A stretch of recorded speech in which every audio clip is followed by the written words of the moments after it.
सुप्रभात प्यारे बच्चों, आइए आरंभ करते हैं आज के पठन पाठन का सिलसिला और चलते हैं उस ओर जहां से हम कुछ नए तथ्यों के बारे में सीख रहे थे, समझ रहे थे, पढ़ रहे थे। हम लोग अध्ययन कर रहे थे कविता घर की याद का। घर की याद कविता भवानी प्रसाद मिश्र द्वारा लिखी गई है। जैसा कि प्यारे बच्चों आप जानते हैं कि प्रस्तुत कविता 1942 के भारत छोड़ो आंदोलन के अंतर्गत कवि जब आपके जेल में बंद था तब इस कवि ने लिखा है। कवि को जेल में अपने परिवार के सदस्यों की बड़ी याद आती है। उस याद में व्यथित होकर के कवि अपनी मन स्थिति का वर्णन करता है। एक दिन की घटना का वर्णन करते हुए कवि कहता है कि अचानक सावन के महीने में तीव्र गति से अर्थात भयंकर बारिश हो रही थी। उस बारिश में कवि को पारिवारिक सदस्यों की याद अधिक सताने लगी। कवि विह्वल हो उठा। विह्वल होकर के भाव विभोर होकर के कवि ने सावन के महीने को अपना दूत मान करके, अपना संदेश वाहक बना करके उसको संदेश भेजता है। कवि सावन को अपने मित्र के रूप में प्रस्तुत करते हुए कहता है कि हे मेरे मित्र सावन, तुम मेरे घर जाना और मेरे घर जा करके मेरी स्थिति को इस प्रकार से बताना। कैसे सावन को कवि के घर जाकर सारी स्थितियों को बताना है, इसका वर्णन करते हुए कवि कहता है कि काम करता हूं कि कहना, नाम करता हूं कि कहना, चाहते हैं लोग कहना, मत करो कुछ शोक कहना। कवि कह रहा है हे मेरे मित्र सावन, तुम मेरे घर जाकर के बताना कि मैं यहाँ काम कर रहा हूं, मैं यहाँ नाम कर रहा हूं। अर्थात कारावास में बंधा होने के बावजूद भी मैं देश को आजाद कराने के लिए कुछ न कुछ कार्य कर रहा हूं और उस कार्य से मैं अपना नाम कर रहा हूं। यहाँ चाहते हैं लोग कहना, मत करो कुछ शोक कहना। यहाँ के सभी लोग मुझे बहुत पसंद करते हैं। मेरे बारे में किसी भी प्रकार की चिंता करने की कोई आवश्यकता नहीं है। और कहना मस्त हूं मैं, काटने में व्यस्त हूं मैं, वजन 70 शेर मेरा और भोजन ढेर मेरा। है मेरे मित्र सावन, तुम घर जाकर ये कहना कि मैं यहाँ पूरी तरीके से मस्त हूं, मुझे किसी भी प्रकार का कष्ट नहीं है। काटने में व्यस्त हूं, काटने से हमारा तात्पर्य है यहाँ उस स्थिति की ओर संकेत किया जा रहा है। चूंकि स्वदेशी आंदोलन जब गांधी जी ने चलाया था तो स्वदेशी आंदोलन में स्वदेशी वस्त्रों का ज्यादा उपयोग किया गया था और स्वदेशी वस्त्रों के निर्माण में सूत की विशेष आवश्यकता होती थी और यह आवश्यकता गांधी जी चरखे से पूरी करते थे। गांधी जी और उनके अनुयायी चरखा चलाते थे और सूत काटते थे, सूत बनाते थे और उस सूत से वस्त्रों का निर्माण होता था। उसी सूत काटने की बात की जा रही है कि मैं कारावास में आबद्ध होने के बावजूद भी सूत काटने में ही व्यस्त हूं। वजन 70 शेर मेरा और वजन मेरा बढ़ गया है, 70 शेर मेरा वजन हो गया है और भोजन ढेर मेरा। मैं यहाँ आकर के ढेरों भोजन कह रहा हूँ, कूदता हूँ, खेलता हूँ, दुख डट कर ठेलता हूँ और कहना मस्त हूं मैं, यूं न कहना अस्त हूं मैं। हे मेरे मित्रों, हाँ मेरे घर जाकर कहना कि मैं खेल रहा हूं, कूद रहा हूं, कोई भी दुख मेरे पास आता है मैं उसको डट कर ठेलता हूं।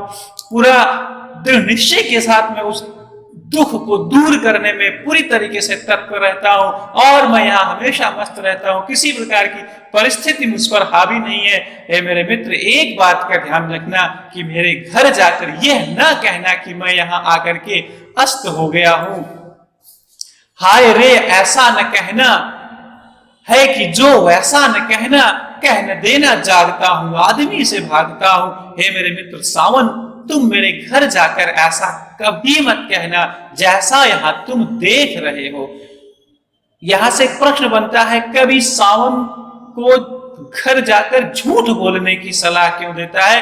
तो प्यारे बच्चों, यहाँ से एक संदेश है जो भारतीय संस्कृति, जो भारतीय काव्य परंपरा आपको देना चाहती है। यदि एक व्यक्ति के कष्ट में होने से उसका पूरा परिवार यदि दुखी हो जाता है तो उस व्यक्ति को चाहिए कि वह अपने कष्ट को अपने ही अंदर समेट ले और अपने पूरे परिवार को हंसी खुशी के साथ दिन व्यतीत करने के अवसर प्रदान करे। उसी परंपरा का यहाँ निर्वहन किया गया है। कवि इसलिए कहता है कि है मेरे मित्र सावन, तुम जैसा जैसा देख रहे हो वैसा जाकर मत कहना।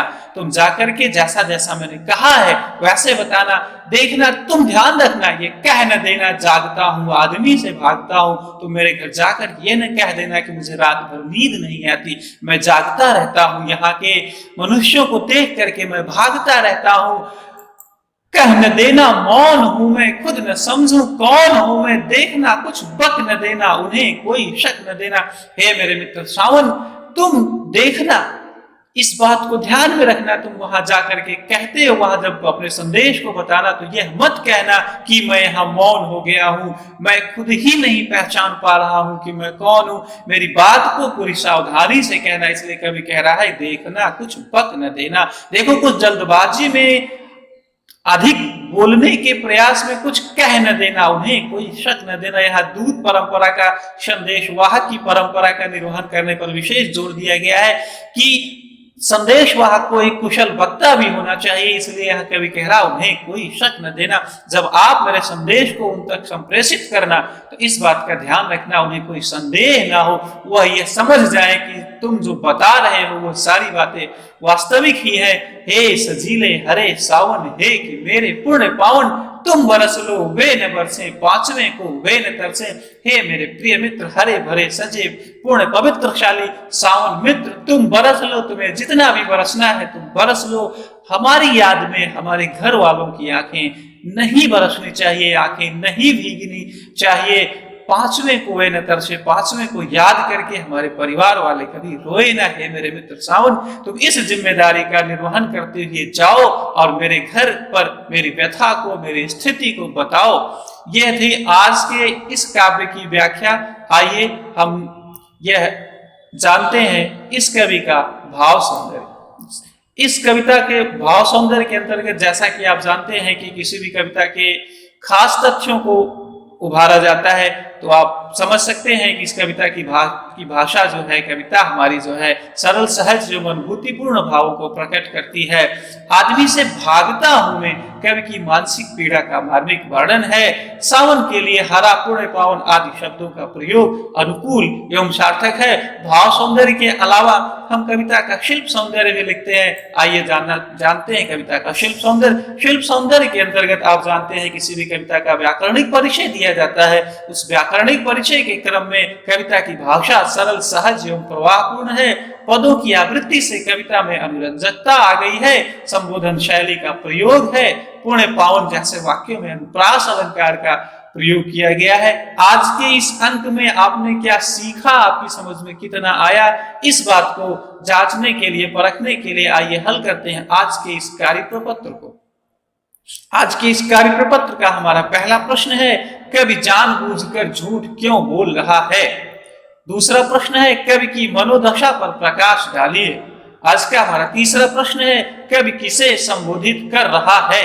आज का हमारा चौथा प्रश्न है, अस्त होने का क्या आशय है, कवि क्यों अस्त है। प्यारे बच्चों, आज के अंक में बस इतना ही। अगले अंक में एक नई उम्मीद, नए उमंग, नए जोश के साथ। धन्यवाद और आपका दिन मंगलमय।